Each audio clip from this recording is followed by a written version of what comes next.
പ്രശസ്തിക്കും വേണ്ടി നെട്ടോട്ടമോടുന്ന ഒരു കാലഘട്ടത്തിലാണ് നാം ഇന്ന് ജീവിക്കുന്നത്.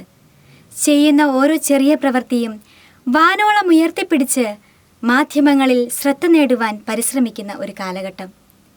ഇങ്ങനെയുള്ള ഒരു കാലഘട്ടത്തിലാണ് വിശുദ്ധ യൗസേപ്പ് എന്ന നിശബ്ദ സാന്നിധ്യം നമുക്ക് മാതൃകയായി തീരുന്നത്.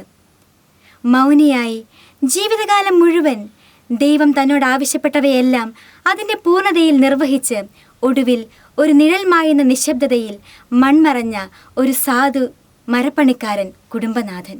ഈ ഭൂമിയിൽ ഉണ്ണീശോയെയും പരിശുദ്ധയമ്മയെയും കാത്തു സംരക്ഷിക്കുവാൻ ദൈവം ഭരമേൽപ്പിച്ച വ്യക്തിയായിരുന്നു വിശുദ്ധ യൗസേപ്പ്.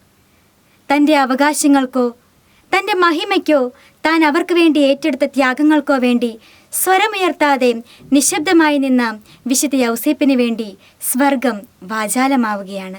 സ്വർഗം നിശബ്ദമായ സേവനങ്ങളെ എത്രത്തോളം വില കൽപ്പിക്കുന്നുണ്ട് എന്നുള്ളതിന് ഏറ്റവും നല്ല ഉദാഹരണമാണ് വിശുദ്ധ യൗസേപ്പ്. ധീരമായുണ്ണിയെ